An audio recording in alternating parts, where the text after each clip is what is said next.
communication can help people communicate, the mapping of the brain and everything like that. It's effective cognition on tobacco cessation, stuff like that. So that being said, I came into real estate in 2010 with all of this information. One of the things that I started out with Calabasas International Office with Diana Kokoska, Tony DeCello. So basically the creators of MAPS coaching. And one thing that I noticed was that a lot of the coaching came from like now keep in mind these names that I'm dropping, I'm going to make like some tongue-in-cheek comments, not to be salty, because it's kind of like, I appreciate the origin. And I feel that there are certain psychological elements that have been missing in some communications. So from a real estate perspective, coming from a psychological background and hearing the applications of how it's applied actually in real estate made me cringe. I'm just going to be honest, right? A lot of things that we do make me cringe. I used a lot of these techniques. I was very blessed to run Chris Heller's team when he was the CEO for all of Keller Williams. We were doing about 200 million in volume or so. I was a team leader for Keller Williams San Diego Metro for a number of years, as well as leading a team up in South Bay, where our average production was about 1.6 an average price point, with quite a few transactions, mostly working Redondo for most speech. So essentially, I'm sharing all of this information to say we took this information to increase our conversions. I'm not asking any one of you to work harder unless you're not working right now, in which case work harder. However, it's like, but for whatever you are putting into it, if you could operate more efficiently, that's where I'm basically coming in and wanting to talk to y'all about, not from a manipulation standpoint, but from an influential standpoint. When you do have a person that's willing to communicate with you, what is that conversation going to be? How do you pivot that conversation without going into the cringeworthy conversations that many of us know, have heard before, or maybe where our natural instincts are going to take us, okay? So today is going to be very much so simplified. And what my intention is that we're going to show you the key fundamental elements. Y'all know it as NLP, or most of us know it from NLP, neuro-linguistic programming. But we'll go into that in a minute. But I'm going to give y'all basically what are the core concepts and how to use those to pivot every conversation. Does that make sense? Yes. So any questions up to this point going into the content for today? No? All right. Solid. Thanks for being back here, y'all. All right. So NLP, neuro-linguistic programming. Here's what you need to know. If this goes down into basically what most of us know is conditioning, okay? In our brain, there are billions and trillions of neural pathways in which this cluster of neurons are speaking to this other cluster of neurons, and there's trillions of connections in our brain at any given time. What's interesting, though, is that as we develop new neural pathways, the core concept of this is neuroplasticity, meaning that our brains are programmed to change, adapt, and modify at any given time. That is our natural disposition, okay? So, case in point for how a neural pathway is created. If I see a dog, and every time I see a dog, I'm like, oh, cute dog, and I go up to pet it, and it bites me. All right, that sucks. Cute dog, mean dog, don't like it. Ooh, another dog, this one's nice. Ow, it bites me, son of a gun. What am I slowly going to start thinking about dogs? They're mean and they're cool. Dogs, like yeah, they don't like me. Dogs bite me. Okay, so the I don't like dogs, right? That is the conclusion that I've now come up with. Stupid dog, right? And everybody else is like, those are cute dogs. Here's the reason why. Neural pathways are created differently. My neural pathways that were created, meaning that this, 5 trillion group of neurons communicate with this 5 trillion group of neurons, creating every single time I saw a dog, it bites me, therefore dogs bite. Other people don't have those same neural connections. Here's where most of us get in trouble, not only in real estate, but in life.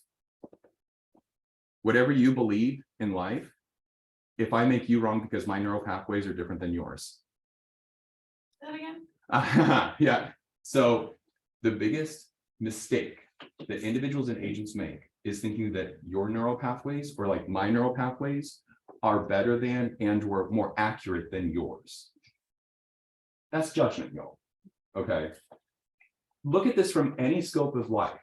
Okay. Political. I'm not going to get political. But if you believe in one political source, you're going to watch a certain news source. Right or wrong. You believe in another, you're going to watch another news source. It's confirmation bias. People. I promise I'm going to go somewhere with this. They're like, yeah, Steven, can you talk about real estate? No, not yet. Because this is the core element of how we operate that we have to understand first. What I mean by that is that if we understand that people have confirmation bias, they are going to seek out information that affirms that they are correct. I believe in this, politically speaking. Look at this news source. I am correct because this news source says that I am correct. Yeah, but this other news source, that's stupid. This one's right, right? So if we understand that that's how people operate, then why would you ever correct a client whenever they say, I want to wait? Why would you ever correct a client if they say, I want to overprice a property, I want to low bid an offer? There's a difference. Because if you were to correct that person, what type of resistance are you going to get? The biting dog. It's the biting dog, right? What else? If you were to say, if a person's like, oh yeah, well, I want to, I understand that this is what the market's doing, but I want to put my home in the market at this amount. And you say, yeah, you don't want to do that, and here's why. That's the typical agent. You don't want to do that, and here's why. What happens? They don't hire you. Yeah, defensiveness, right? What do you say? Resistance. They don't trust you, right? Because who wants to be told that they're wrong? No, I should get this for my property because I looked at Zillow. And did you know that on Zillow, the A stands for accuracy? Right? So it's just like people are going to go for what they want. So therefore, you informing them and or educating them may not land. So what we're going to talk about today is how to not necessarily override those neural pathways, but it's how to help them create new neural pathways through self-discovery, right? So here's what I'd like for us to back down into. I don't have any notes to take, so I'm going to go completely blind here and wish me luck. So That's wrong. I know, that's wrong. Thanks for having me. All right, so let's start out with the formula that we're going to be grounding every conversation is, will be MDS. M stands for motivation.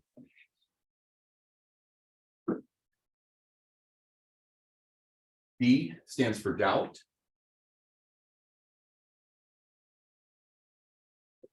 S stands for solution. MDS, motivation, then doubt, then solution. Now, not right or wrong. The reason why I'm pausing on MDS is because though this sounds almost intuitive, think of it from this perspective. If a person were to say, you know what, I'm thinking about buying a house. Nobody in this room is going to do this, of course, right? But what do the typical agents do when they hear someone that's just like, yeah, I'm thinking about buying a place?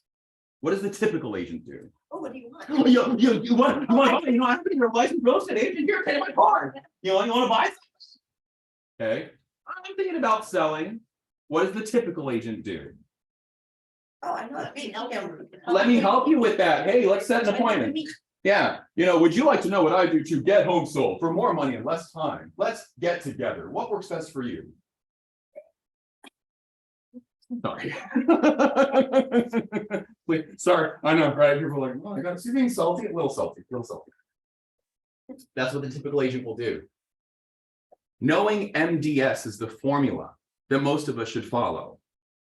What was completely negated in the traditional real estate agent approach of saying, you want to buy something? Let's meet. You want to sell something? All right, cool, let's meet.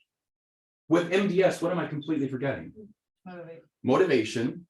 What next am I forgetting? Doubt. So what if it looks like this? More often than not, think about it. People will state their intention. Want to buy, sell, or invest. You go in for that appointment. More often than not, what's the number one objection that we're getting right now? I want to wait. I want to wait. Interest rates. I want to wait. There's nobody buying right now. There's nobody selling right now. Interest rates. I'll wait. I'll wait. I'll wait. I'll wait. Most of us are going to be like, you want to buy a house? Yeah, I do, but I want to wait. No. Here's why you shouldn't wait. Does this not go back into what we talked about beforehand? Nobody wants to be told that they're wrong. So instead, Why do you want to wait? here's the thing. I love that you brought that up. I'm very glad that you brought that up, Kirsten. Here's the thing. If I ask you, why do you want to wait? What excuses are you going to give me? Because I don't want to. Kansas, right. Right, the market. Wait, Environment, economically. is this, right, is this conversation moving the conversation forward, or am I finding out why you're going into your confirmation bias? If I ask you why you believe this, you're going to tell me because this is the information that I have gathered. Well, you see, my uncle's dog walker's sitter's friend, they live on the couch of their best friend. However, they told me that the market is crashing, and that's when I should, definitely look into buying, right? I can be like, yeah, that's wrong. Or I can just be like, okay, got it. I respect that. And why did you want to make that purchase in the first place? Motivation. I'm listening, right? Oh, well, I would want to purchase something, I'm thinking about entering the market, but I'm hearing that the market's going to crash and all this stuff. I hear that. Well, why did you want to buy in the first place, though? What's the difference between saying, why do you want to wait? And why do you want to purchase in the first place? What's your initial intention for purchasing? What's the difference in those two pivots? One is the positive and one is. One is the positive, and here's the thing, is that it doesn't have to be fluffy unicorns and rainbows, right? As far as positivity, but it's moving the conversation forward, right? But here's where the element comes into play in this formula. You now have a person that you're saying, what's your motivation? What's your initial intention for that purchase or that sale? And they paint this picture for you. Don't be afraid of digging in deep. Then tell me more about that. What difference would that make for you and your family? What kind of impact would that have? Have them. That motivation is not just, oh, you want to get, a house. What do you want? 3-bedroom, 2-bath. Great, let's go look at 2-bedroom. It's like, no, that's not motivation. That's logistics. What is this going to do for you? What's this going to mean for you? Tell me more about that. What is now happening? If I were to ask y'all to just take 3 minutes to visualize and understand why you got into this industry, what are you doing it for? Right? What kind of impact do you, I'm afraid and curious at the same time to ask, right? But let me finish this out here. Time and money. Time, right? Yeah. Time and money, right? Okay, cool, right? You get into it. And what is that time and money going to do for you? What's that going to mean for you? How's that different from what you have now? Yeah, if you paint out this picture, does that not create conviction? Does that not create conviction? If you find something that you're excited about, are you excited about it? Yes. Here's the kicker. If I now threaten that, our amygdala is constantly going into fight or flight response, always assessing threats. And so if we're going into either a fight or flight, there are psychological studies that show that too much pressure can cause a person to truly flight. But we want to elicit just enough doubt to get them to fight. Here's what I mean. What if I ask just a simple doubt-related question to get you to doubt your current strategy of objection, waiting, or whatever have you? So listen to the different pivot in this, all right? So why is it that you wanted to purchase in the first place, right? X, Y, and Z reasons. Tell me more about that. What does that mean to you? How's that different from what you have now, right? Yeah, but Stephen, the interest rates are super insane. I hear that. So what I'm understanding, though, is that if a property came on the market that matched your criteria and your budget, would you still pass on it? You notice how that's just enough doubt, because now where's that person going? I took your objection of saying the interest rates. Oh, I hear you, right? The interest rates are high. No, I get it. But why did you want to buy in the first place? Well, this and this reason. Well, why is that important? Tell me more about that. Blah, blah, blah. Okay. But you're telling me that if that property came on the market that matched all of your needs, including the budget, would you still hold off and wait? What's the average person going to say? Assuming that it's an objection, not a condition. There is a difference, right? Assuming that it's just an objection of interest rates, maybe a concern, confirmation bias. They have sought out news sources to confirm what they believe. So if I say, okay, so if something came on the market that matched all of your needs, would you still pass on it? No. So now I go and say it again. Depends on the numbers. Depends on the numbers. Absolutely. Would it be helpful if we were to explore all of your options such that whatever you choose, you'll feel confident knowing that you've explored everything. And you're gonna make the best decision for you and your family. Fair enough? So when can we talk about that? You wanna do this over coffee or cocktails? Coffee. Fair enough. Good. I wanna say. Coffee. That's all right. Here we are. But this is what we're saying, right? Is that, did you notice that MDS? The moment that I asked the doubt-related question and say, okay, so if this property came on the market, you would still pass on it? No. All right. Would it be helpful if we just talked about your options? Whatever you decide is up to you. You do you, boo-boo. But would it be helpful if we would explore all of your options such that you know that waiting is in fact your best one? It sounds like I'm selling you on the idea of waiting, but what am I really selling you on? Positive. I'm selling you on exploring your options. Every goal and intention when walking away from the conversation, and here is like pro tip galore, okay? Pro tip. Never get a person to agree to the appointment. Always get them to agree to the value. Get them to agree to the value, not the appointment. Right? Listen to the slight difference. Listen to the difference. All right. Hey, when can we get together and talk through your options? Would mornings or afternoons work best for you? Right? When can we set an appointment? Versus, would it be helpful if we could explore all of your options so you can make the best decision for you and your family? Would it be helpful if we were to take a look at maybe what are the concessions that are being offered right now and take a look at maybe where the market's going? That way you can find the best timing for this purchase. Would that help you? The value is exploring the options, not the appointment. Because what happens when someone says, oh, let's set an appointment? What's the natural instinct for a person that is probably a stranger? Cancel. Yeah, right. It's a soft, agreement, right? Okay, great. Hey, and then you ask me, wait, what's this appointment on your calendar? Oh, talking to this agent, right? This appointment thing versus what's this meeting about? Well, I want to be able to see like what's happening in the market, and we're doing some projections to see like what's happening in the future market, so that way we can determine the best time for us to make that purchase. A little bit more sexy, right? It's a little bit more exciting than setting an appointment. You see what I'm saying? So that MDS structure that we're talking about, that is the generalized flow of every conversation. And I promise you that especially from your contact to lead ratio and or your lead to appointment ratio, this is crucial. It is all about that MDS. Right now, I'm going to give you pro tip number 2. If you are not auditing your leads that have raised their hand over the past 3 years, not to set an appointment to push them to purchase. No,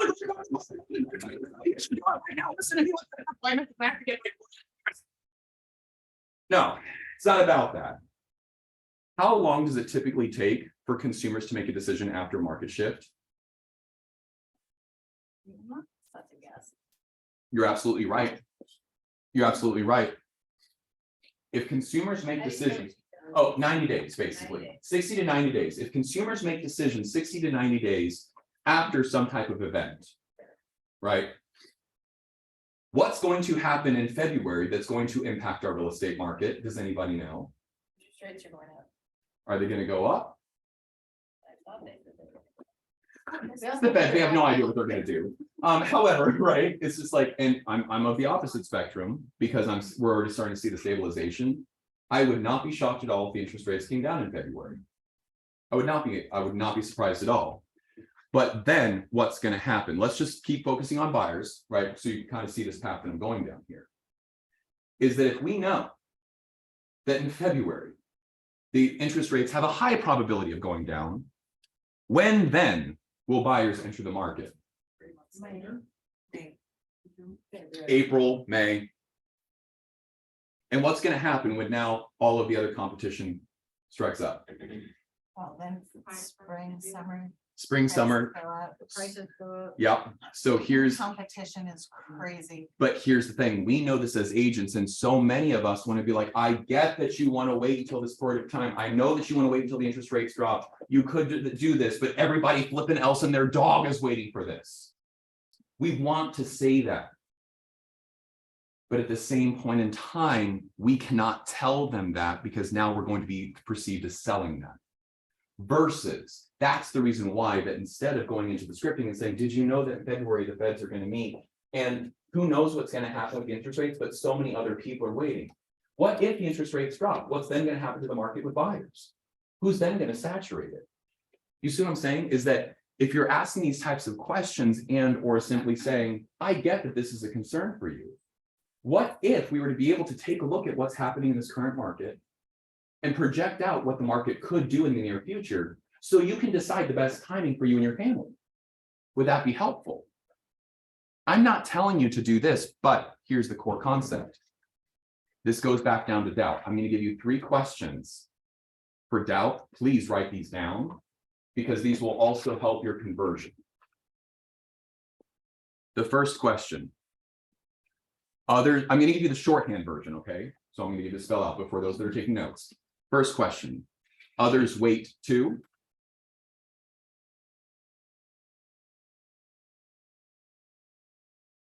Second question. How affect competition?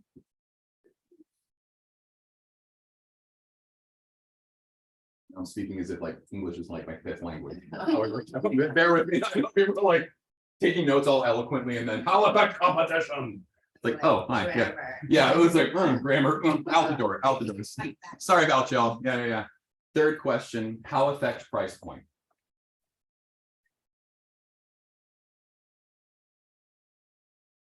So let's talk this through. I appreciate that you want to wait off on putting your home in the market until the springtime.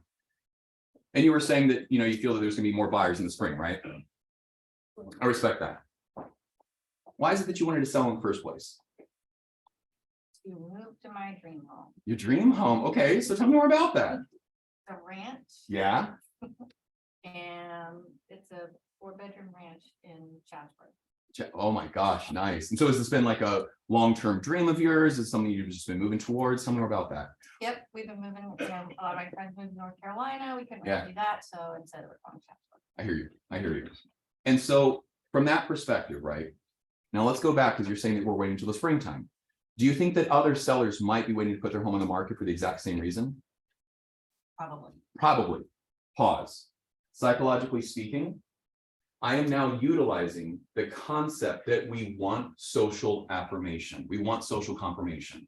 If you see 2 restaurants side by side, one has more cars in front of the other, what are you going to safely assume? That one's good. That one's the good one, right? That's the social recognition, the social constructs that our brains are naturally inclined to want to do. So by me asking you the question, okay, you have this belief. Do you think that others believe that as well? Name one logical, sane person that's going to be like, I am the only one with that thought, right? No, from a social construction, people are going to want to say, of course, more people think this way. Of course, people think this way. So 1, do you think that other sellers might be waiting for that same thing too? Probably. Yeah. Now, if you enter the market with all these other sellers, are you going to have more or less competition?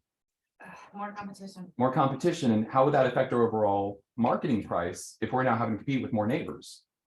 It would go down and I would not get the price.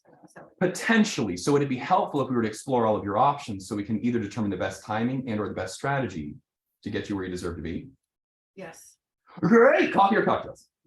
coffee. Yeah. Depends. Right. Okay. Yeah, it depends. Yeah, I know it depends. I don't know. Now I got to sell my house faster than I thought. So maybe a cocktail. Right. So, but you see what I'm saying? It's like, so what are y'all taking away from that? That quick little structure. You just saw the MDS with those 3 doubt-related questions incorporated into it. Did I sound scripted? No, Was it a script? yes. It sure as hell was. Can you said best timing, because you used me, but I won't take Would it be helpful to explore? all Yeah. of Would it be helpful to explore all the added options? timing? You said, you said something you had never said before. Oh crap, that happens a lot. Same thing. It's basically, you know, would it be helpful if Yeah. you explore all of your options so you can determine the best timing? Mhm. You said and something else, but it's The okay. best time to help you and your family to move to. your There we area. go. Here's the cool part about whatever I teach. Yeah. Here's the cool part. The whole part about internalization is that I don't want you to speak like Stephen. That's weird, right? I speak oddly, right? The internalization is going to come from how you communicate this. That's where the authenticity comes into play. Because again, remember going all the way back, people are constantly assessing us and saying, can I trust you? Do I like you? Do I know you? Right? So the more familiar that you can be, case in point, if I was to be up here presenting. Hello, everyone. Thank you so much for joining me today. My name is Stephen Jack. Today, we're going to be talking about NLP or neuro-linguistic programming. Neuro-linguistic programming is and it's inauthentic. Like, I saw how that. Yes. Get a call. Authentic me is with my water and or energy drink. I already did the energy drink. Try that surprise. But it's just like, already did that. I'm going to come up here and present me. You don't like it? Then go. You know, if you like it, great, stay. But this is me. You're not having to question my authenticity, and therefore you don't have to necessarily question the content because you know that, okay, he's being him, right? This may or may not work for me. Cool. So the reason why that I rarely will say use this script verbatim is because the part of the authenticity is you internalizing those structures. So I'm teaching you the formats, right? Literally, this is the mapping of the brain that I would specifically research. So these are the communication styles to override certain elements. So what did y'all take away from that little MDS? Just a quick little role play that took less than 2 minutes. But how much faster was that compared to, well, why do you want to wait? Well, here's why you shouldn't wait, blah, blah, blah.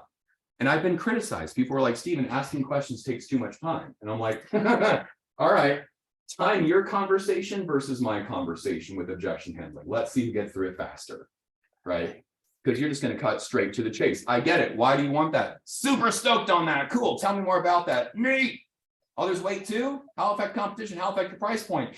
Got it, right? You want to talk about some options to make sure that you're determining the best timing for you and your family? Cool. Solid. Let's do that. See what I'm saying? Coffee or cocktail. Coffee or cocktail. Right. Yeah. That's what So- you gotta. I know. It's just like, no, what seems less. Here's for coffee or cocktails. And I'm like, whoa. So why not? Yeah. Here we are. What is Their best interest. There's a fine line between manipulation and influence. What is that fine line? Who it's I about. think that they think you're listening to them. It's intention. Yeah. Right? It's intention. Manipulation is I'm going to manipulate this conversation to where how I want it to go. That's cute. Good luck. You do you, boo-boo. I don't want to have any association with you. Influence is going to be I hear where you're coming from. That is one option out of many. And what other options have you explored such that this is your best option? Write that question down. So repeat. Yeah. No, we're moving on. Sorry, you didn't catch it. No, the question is, This approach is it's very Or that. respectful. It's telling the client you're I will- not gonna sell. I'm not looking to sell. So what I'm asking you though is saying, so I get that you want to wait. Right? And what other options? What are your other options that you've explored such that waiting is your best one? Right? I'm not saying why are you waiting? I'm saying what other options have you explored such that waiting is your best option? What am I now doing? If they know that they have only looked at a couple news articles and spoke to their uncle's dog sitter's friend's sister, right? Me asking the questions, what other options have you explored such that waiting is your best one? What happens psychologically speaking in their mind? Them knowing what sources they've gathered. It's kind of like, we're waiting to have kids for the perfect time. When is the perfect time? I'll put on some sexy music. Here we are, right? And so you make the time that you want, all right? Depends on how important it is to you, right? Ask for coffee or cocktail. For coffee or cocktail, yeah, I don't know. Depends on the person, right? Here we are. All right, we're going to that pathway. You need energy or not? So basically, when we're asking that question, what other options have you explored such that waiting is your best one? You're going to catch them with their pants down. Interesting analogy right after saying about having kids. But anywho, right? You're catching this person off guard out of nowhere because now what they have to face is the reality of saying, I really haven't gathered as much information as I should. Now that's going to elicit the curiosity. That is what I want you to take away from asking the doubt related question, right? I asked those 3 questions. Others wait too. How affect competition? How affect price points? I just as equally could have said, okay, tell me about this ranch. Why is that important? Tell me more about that. Okay, cool. Now here's the thing. If you were to get that ideal offer though, would you still pass on it? See what I'm saying? I can make it quick and simple, but now she's starting to be curious and be like, well, no, I wouldn't, but is that possible? Of course it's possible. Would it be helpful if we were to explore all of your options such that you knew when the best timing would be for you and your family? This is the formula of MDS. I'm going to then talk about how different pivot points. This is where we're going to talk about 3 different NLP techniques to pivot the conversation. But let's just put a pin on MDS here real quick. What are y'all taking away from this? I know the motivation, Yeah. What do you do with that motivation? connect with them. See what's really inspiring us, why they're waiting. Yeah. Is it why they're waiting or? Explore their other options. Right. And see what is the core, is it others they're looking into, or do they really know what? Who knows? They wait. That's it, right? And I don't know, and I'm not going to discredit your source because 1, I don't know what sources you gather. 2, I don't care. I really don't, right? You believe in one thing, I can guarantee that you are looking online, right? Why do so many people think the earth is round? Right? You're going to come up with a bunch of flat earthers, right? Again, you do you, boo-boo. But here's the core concept, and this is what I'm very, very, very passionate about. I strongly encourage y'all to adapt this MDS not just into real estate, but to also understand how these neural connections are made just on a day-to-day basis, because all of us deserve to live without judgment. Okay, all of us deserve to live without judgment. Do people do cringeworthy things? Oh, absolutely. Do I still judge? Absolutely. Right? But just not I'm out human, right? No, just not out loud, Yeah, right? I'm just gonna I'll do do this. that. I'm just gonna do the side angle. Well, Yeah, I'm just gonna throw you shade. No, right? No, but genuinely speaking though, right? Yeah, no shade, no side eyes. Ooh, got chilly here, right? It's not necessarily about that, right? It's that I understand that your neural connections are different than mine. You have been conditioned differently than I have. Your upbringing, your experiences, your world is different than mine. And that's okay. That's okay. So the way that we come into the middle, all right. So again, from a counseling therapist standpoint, I cannot hold that judgment for people because I'm thinking this is your program. It's the same thing in real estate. It's the same thing in life, right? What's one more aha and or takeaway from just the MDS format? Be afraid to ask questions. Absolutely. What type of questions though? Questions that influences their motivation. Yeah, right. That paints that picture because again, what I really want you to take away is that motivation that we're talking about here, it helps them paint that picture. And then I threaten that picture by saying, so if you got an offer, you would still wait. So if you got that perfect property that showed up, you'd still pass on it? Well, no. Well, would you like to explore all of your options though? Just waiting may be your best option. I don't know, but let's explore all your options just to make sure. Fair enough? Right? It's because here's the thing, I don't know what news sources you've been gathering, and so I'm going in it from out judgment. I'm going to say, let me find out where you're at. Here's my information, let's compare it with yours. Which seems to make the most sense for you? See what I'm saying? No judgment. Here's the other flip side of that. Prospecting, most agents get it wrong. Here's what I mean by that. I'm like, God dang it, he is judgy. No. What do you mean? I know, dang it, Steven, what is that? Yeah, it It's right. Let's not get hostile. Okay, calm down, calm down. We do it wrong because we think that prospecting is about going out, be like, hey, you want to work with me? You want to work with me? You want to buy, sell, or invest in real estate? You want to work with me? What about you? Do you want to work with me? You want to work with me? You want to work with me? You want to work with me? You want to work with me? You want to buy, sell, invest in real estate? I was just wondering if my buyers have some offers. What would they need to offer me to consider selling? I understand that. Hey, look, can you understand how much rent, how much mortgage is going to pay for what you're paying in rent? No, it's just basically, hey, cool, you got any real estate needs? Right, we're going around. I'm having a conversation with you, seeing what your motivation is. Do I want to work with you? I'm sorry, agents are a dime a dozen, y'all. I don't need to fight for business. I just wanted to say, do I want to work with you? You know, let's talk about that motivation. Why do you want to get a house? You know, I really want to be a slumlord. I really want to just have it to where it's like, This is just something I want to take advantage of people and be like, oh, solid, right on. Cool. I encourage you to look at opportunity elsewhere. I appreciate this conversation. Best of luck. Right? Oh, Stephen, did you get a lead? Yeah. Set an appointment? Hell no. Right? Got a person who has a real estate need. Do I want to work with them? No. Prospecting is not about finding who will work with you. It's about who you want to work with. So if you're going around and you're simply saying, hey, what's your name? Yes. Monique. Monique. All right, beautiful. So let's just say, for an example, I know it's like got Monique in stereo here, right? That it's like, it's one of these things that if we're simply having a conversation, okay, how much more at ease would you feel that if I'm understanding your motivation, in order for me to determine, can I help this person? And are you in alignment with my values such that I'm going to pour into you? How much different is that conversation going to be versus someone else who just is looking for that sale because their perspective is, will you work with me? Well, Monique, here's the thing. Here's my value proposition. You should work with me. I have access to off-market properties. Can I say that? Clear cooperation? I don't know anymore. Right? Do you want this? You want to get together? You want to do this? Right? It's because I'm like, work with me, please.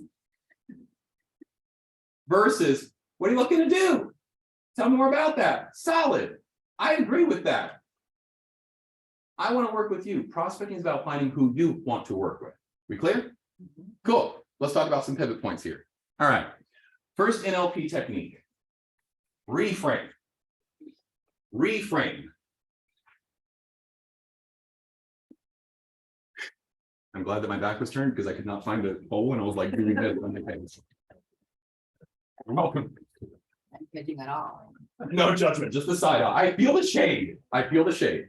All right, reframe. Reframe is nothing more, nothing less than creating new context to elicit new content. Change the context to elicit new content. A simpler way is a different way of looking at things for a reframe. Example. And here's the way that you find a reframe. You ask yourself in your head, why does this make sense to that person? And you ask a question steered in a direction that you would rather speak about. Example, person says, I want to wait. Okay.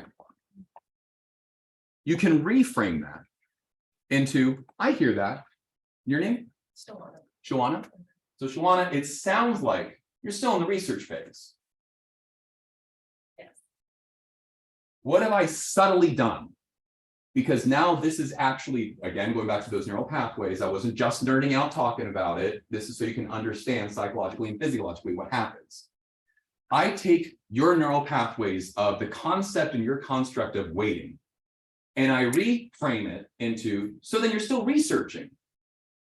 Which would you rather talk about, a person that's waiting or a person that's researching? Researching. Absolutely, Jessica. Land.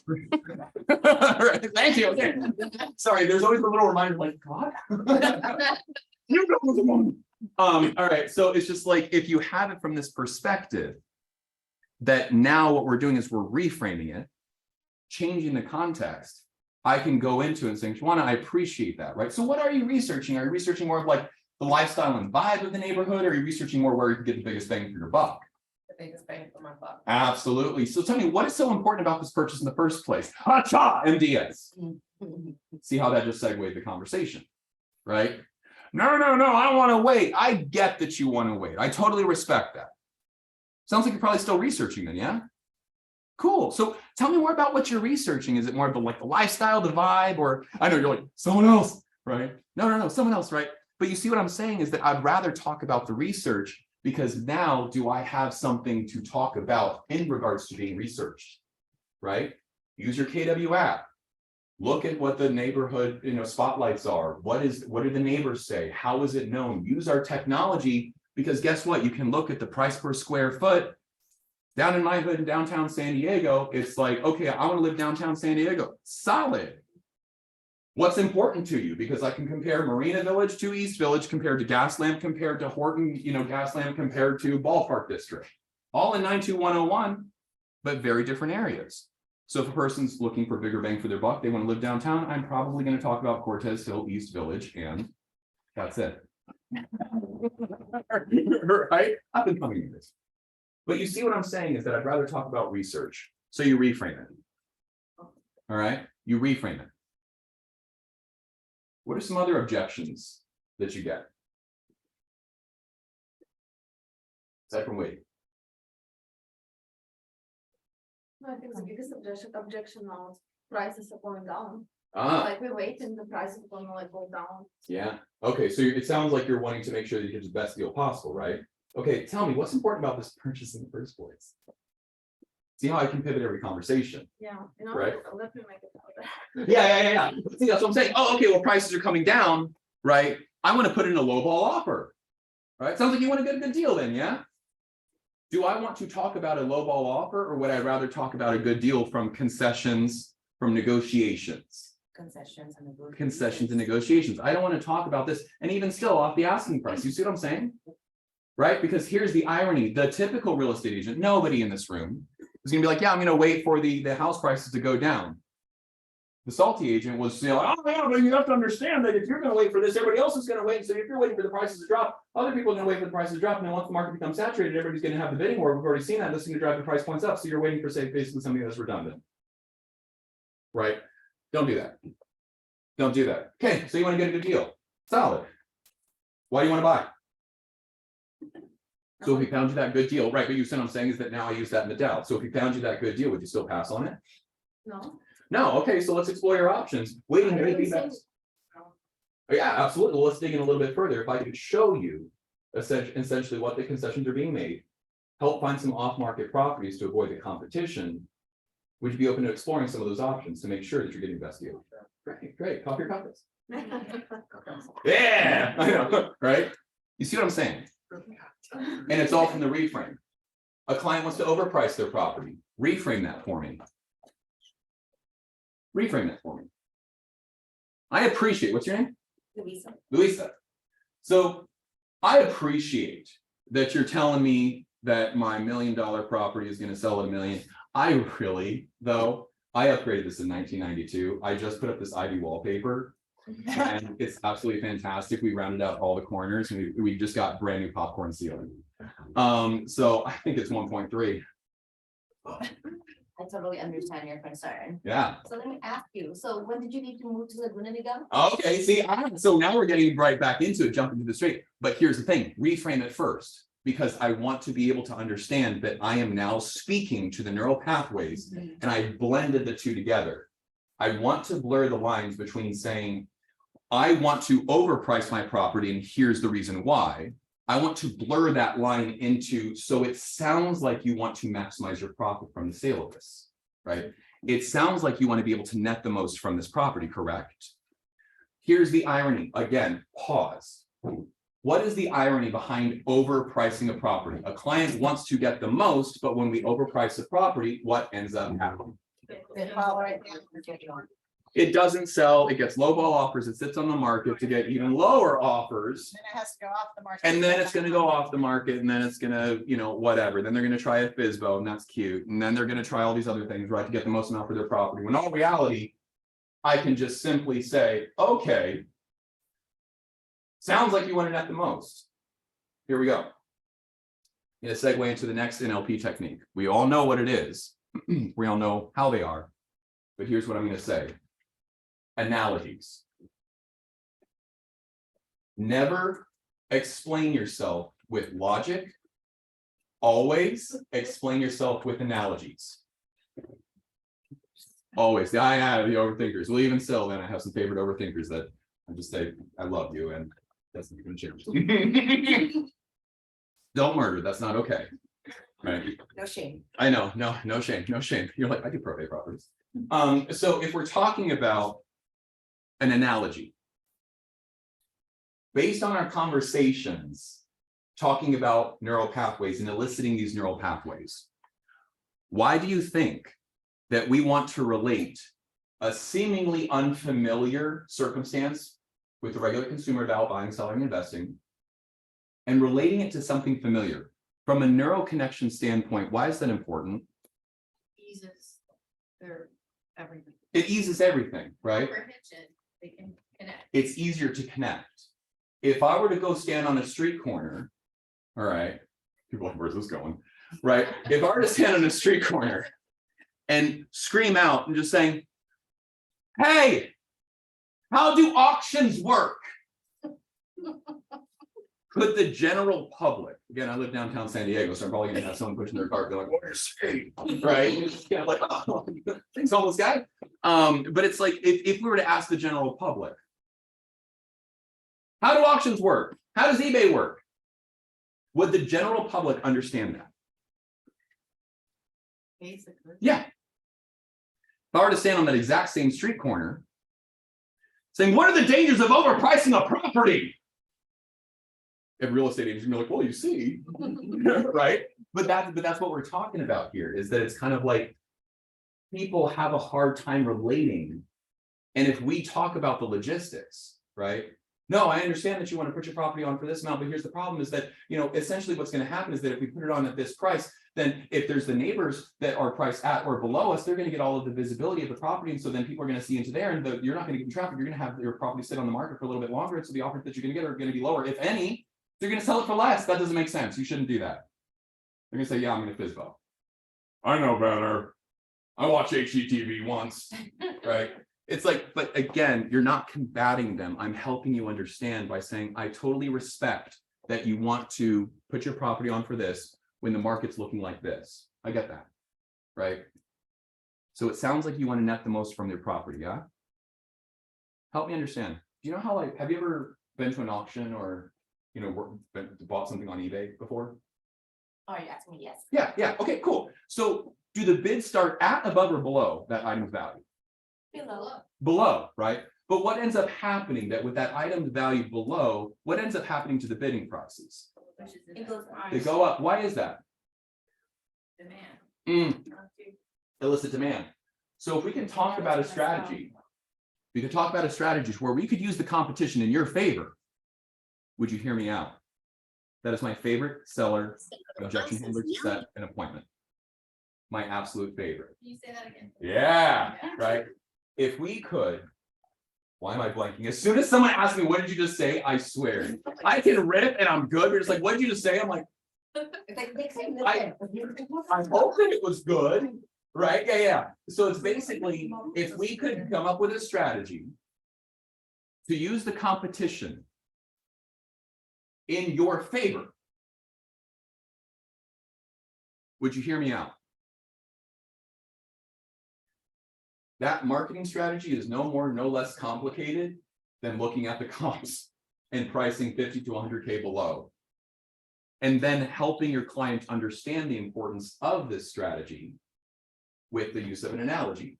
Again, I'm not going to lecture you and tell you that if we put your home on the market at this price, this is going to be the problem. Instead, I'm just going to say, I get it. Sounds like you want to get the most from the sale of this property. Yeah, cool. Ever bought something on eBay or been to an auction? Do they start the bids at, above, or below? Below. What happens though to the overall sales price? It goes up.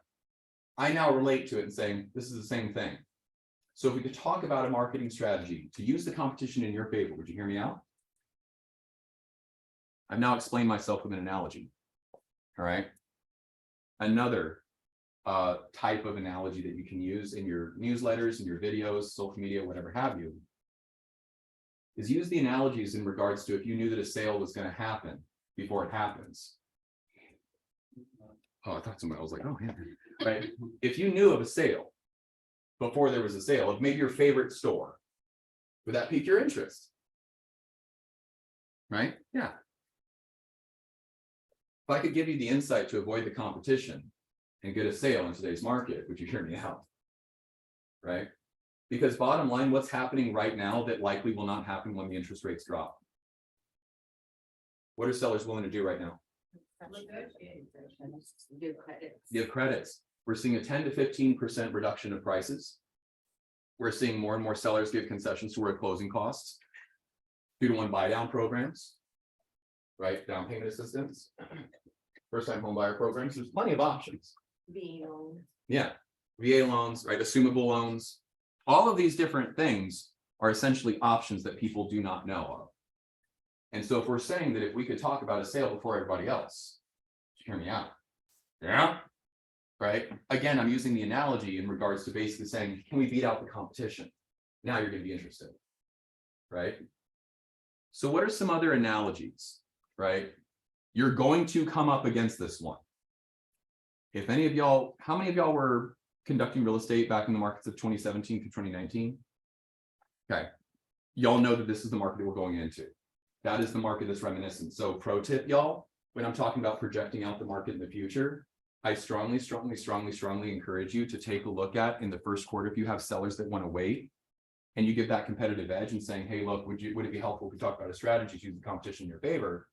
And I happen to be able to pull up the first quarter of the just listed of 2017 through 2019, I can probably tell you that the third week of January is when most of the listings come on board.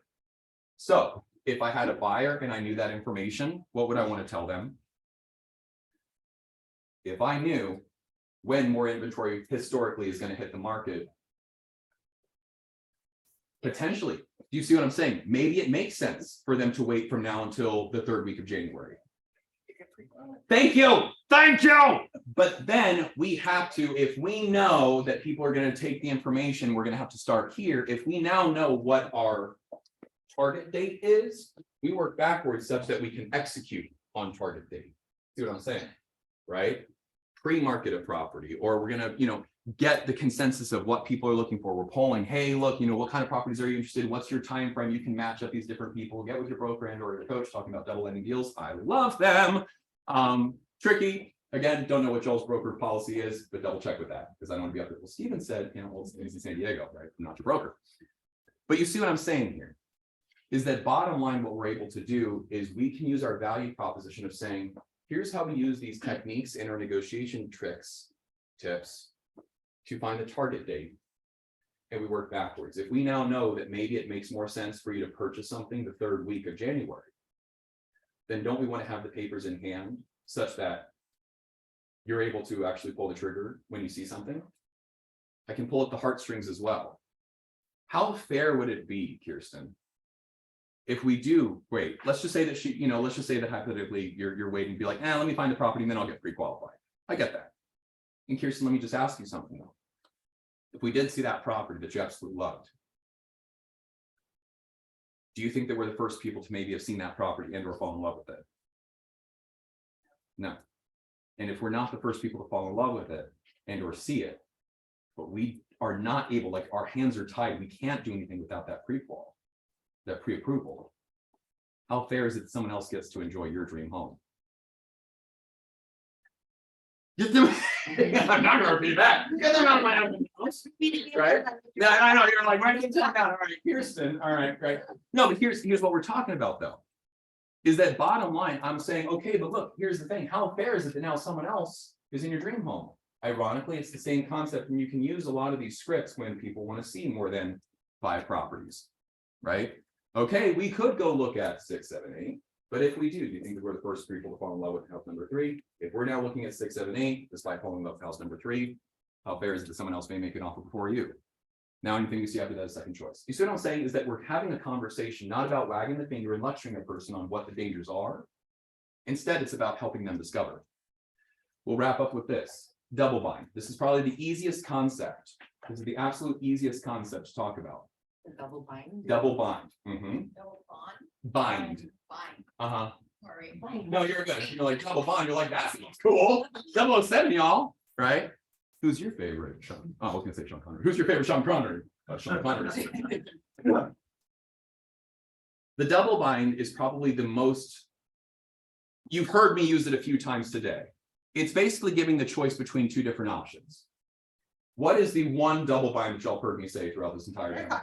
Coffee or cocktails. That is a double bind, right?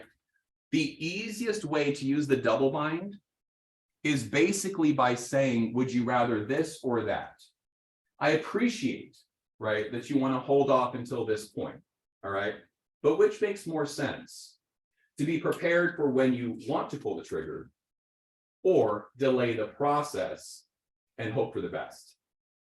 I'm obviously tainting the options, right? But I'm still giving the perception of choice, right? The easiest way, my favorite to use the double bind is just more or less. More or less. For example, right? Do you think, all right, your name, sir? Armand, all right. Armand, I appreciate that you want to hold off on buying, right? Do you think that more or less people, more or less consumers out there are thinking the same way as you? More, right? And so if you enter the market with all of them, are you going to have more or less competition? And so if you have more competition, what is that going to mean in regards to the potential for bidding wars? Higher probability or less? Higher. So if we could talk about a strategy to get you that best deal possible, would you hear me out? We could explore all of your options such that you can decide the best time for you and your family. Would that be helpful for you? At what point in time have you ever heard me say, I'd like to set an appointment? Have y'all picked up on the common thing that I will always say when offering the value? Thank you. Thank you. Would it be helpful if? Completely take yourself out of the equation. They don't care about you. All right, they don't. You're a stranger. You know what I'd like to do? And they're thinking, I don't care. All right, this is my home. This is my sale. You know what I'd like to do? I'd like to meet with you. Sure you would. Right?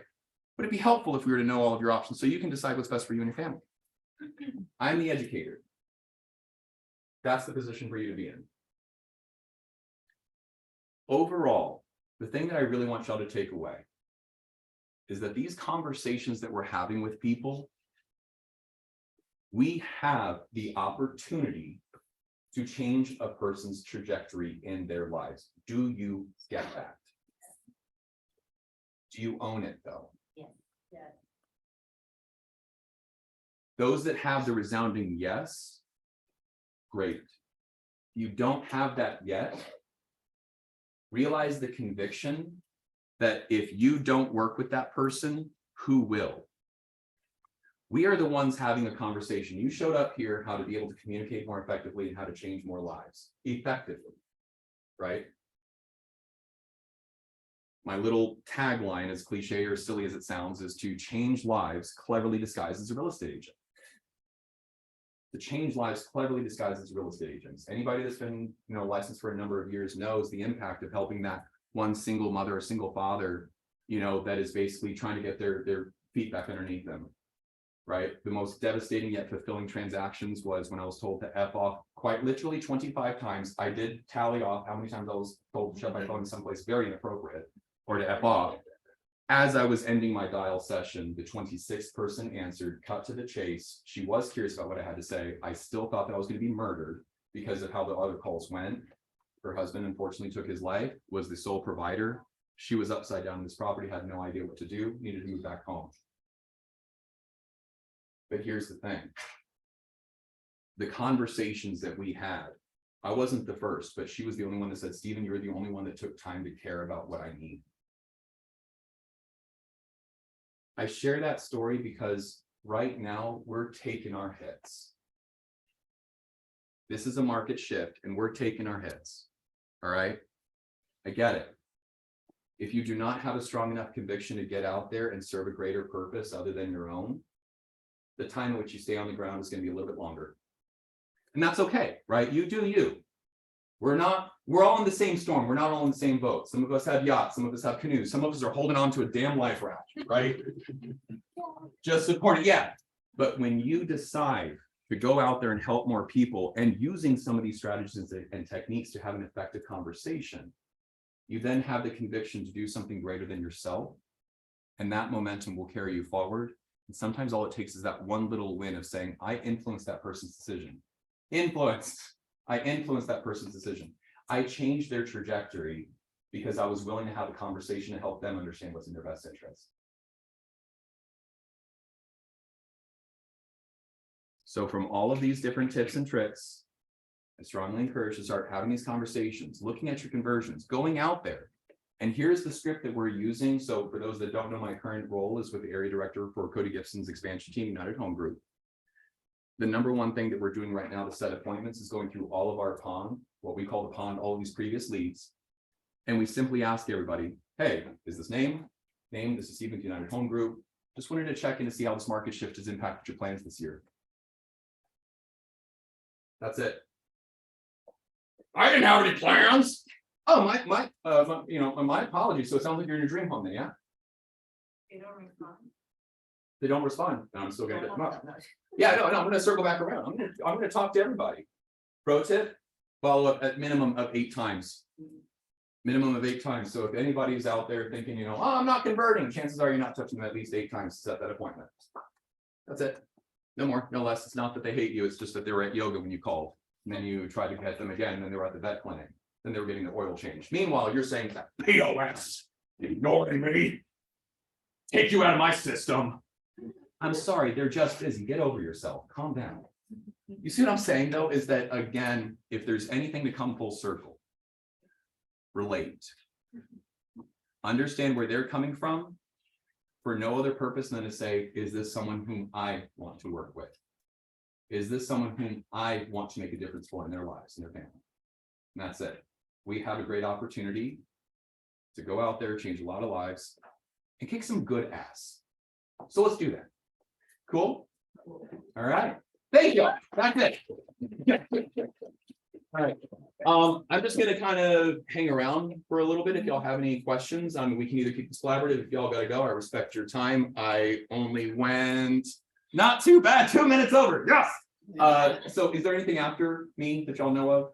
So I don't want to be that guy. Okay, cool. Any questions, comments, or concerns that we can address real quick as a group before we adjourn? So Len, do you guys have any questions? That was the back of my hair. No, just thank you so much. Oh, thank you, Jessica. Yay. I love this. All right, cool. Perfect, so we're all gonna use this. We're all gonna go for it. Starting today. Yeah, Coffee or yeah, cocktails? right now. Coffee or cocktails. Yeah, yeah. I saw whatever's on tap over there, right? So Boring. Cool. Judgment. done. Well, thank y'all.